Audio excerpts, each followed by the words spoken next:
Et à tous et bienvenue dans ce nouveau tutoriel Photoshop. Aujourd'hui on va venir s'intéresser à de la retouche photo et plus particulièrement à de la retouche de photos brumeuses. Qu'est-ce que j'entends par là? Eh bien on va tout simplement venir découvrir comment utiliser les logiciels et surtout les outils de Photoshop tels que les calques de niveau, les calques de réglage pour venir enlever des effets de brume qui pourraient apparaître sur nos photos. Ce tutoriel est pensé pour tout niveau et si jamais vous avez des questions parce que j'ai été un petit peu trop vite ou pas, eh bien vous pouvez me les poser dans la section commentaires. Je réponds en général en moins d'une heure, et c'est avec plaisir que je suis là pour vous aider. J'espère que ce tutoriel en tout cas vous plaira et vous permettra de mieux comprendre ces options et ces outils. Si la vidéo vous a plu, un petit like, un partage, un abonnement, vous cliquez sur le petit bouton rouge qui est en dessous, vous connaissez la chanson, vous avez l'habitude. Dans tous les cas, je vous souhaite un bon visionnage de la vidéo, et je vous dis à tout de suite.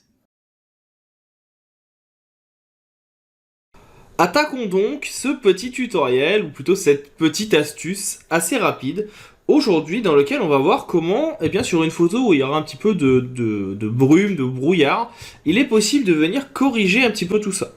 Alors là je vous montre la version un peu rapide avec quelques calques, c'est l'occasion aussi de vous montrer comment fonctionnent les niveaux, les courbes et surtout la technique donc pour la brume.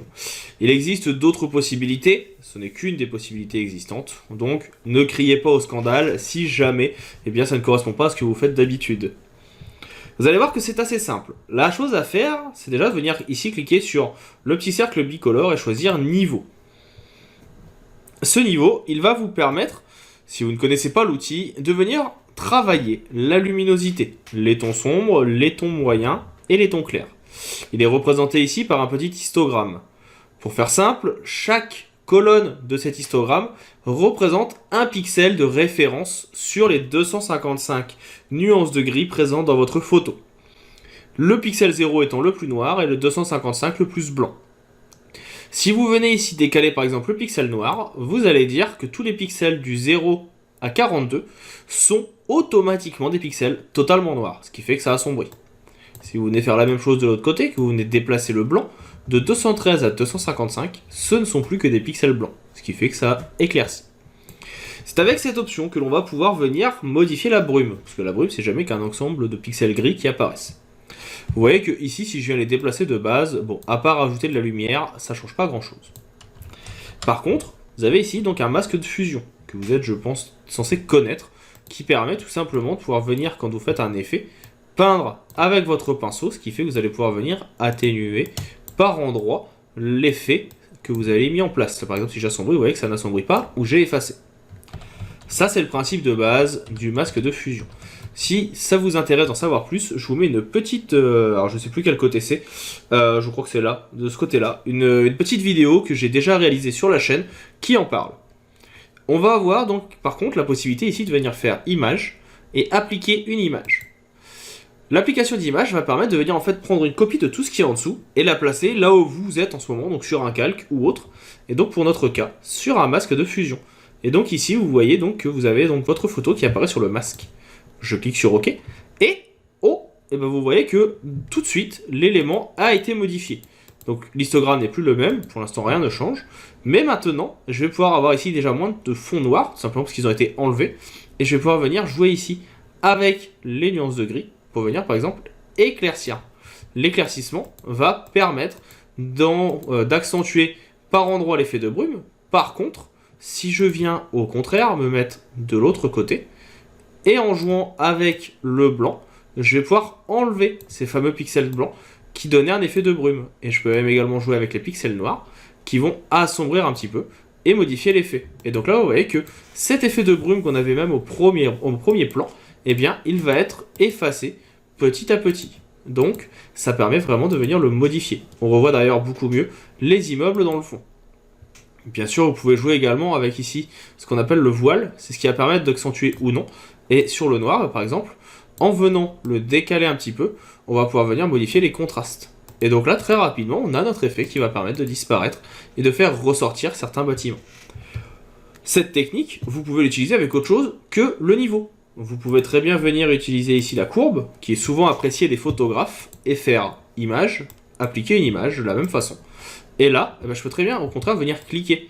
Et là, le fait de venir cliquer, ça va me permettre d'être beaucoup plus j'allais dire progressif, mais en tout cas de venir choisir plus facilement l'endroit où je veux modifier cela. Et là, en descendant, vous voyez que je viens baisser en fait la brume juste à cet endroit. Si on vient le mettre par exemple ici, là je peux venir accentuer ou au contraire monter. Ce qui va vraiment permettre de pouvoir retravailler comme j'en ai envie ma photo. Et si jamais maintenant elle est trop sombre, bah rien ne m'empêche de faire un petit luminosité contraste et de venir ou non accentuer certaines choses. Ça va assez vite, il suffit d'être un petit peu doux et de ne pas trop en faire et ça marche plutôt bien. Et même, il est possible de venir créer un nouveau calque et pourquoi pas de venir prendre un pinceau. Je vais appuyer sur la touche D pour réinitialiser, puis sur la touche X. Hop là, j'ai déjà cliqué. Et là, de venir ajouter par exemple de la luminosité qui va permettre de faire ressortir certains éléments en jouant par exemple sur de l'incrustation ou autre.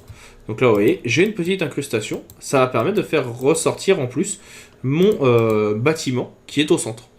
Sans forcément, eh bien, ici, avoir, comme j'avais pu l'avoir au début, quelque chose qui soit assez fade. Là, je rajoute juste hop, mon effet qui enlève la brume. Je rajoute un peu de luminosité et l'effet qui fait ressortir. Et on a quelque chose qui est tout de suite plus intéressant.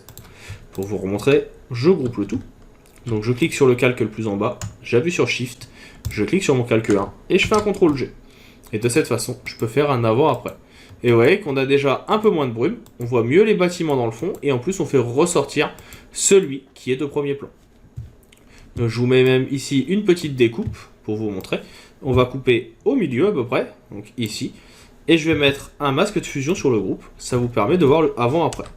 Donc là on voit bien qu'il y a une petite différence entre les deux, où là on a encore énormément de brume, et là on a un petit peu moins de brume, et en plus le bâtiment qui ressort.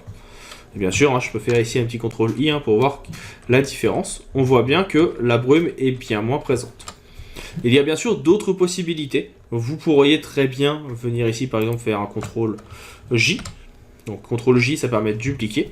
Et vous avez aussi ici, alors je crois qu'il est là, voilà, l'outil densité plus, densité moins, qui permet de venir soit ajouter de la luminosité, ça c'est le moins, qui va redonner un effet de brume, soit tout simplement le densité plus, et donc là, en venant peindre, je ne vais pas prendre les tons clairs, je vais plutôt prendre moyen, ça va permettre de venir aussi enlever un petit peu de la brume. Mais le problème c'est que c'est une technique qui est destructive, donc je suis pas un grand fan, donc je préfère l'éviter. Mais vous voyez que là très rapidement, en 2-3 petits coups, on peut venir aussi enlever cet effet de brume pour faire ressortir.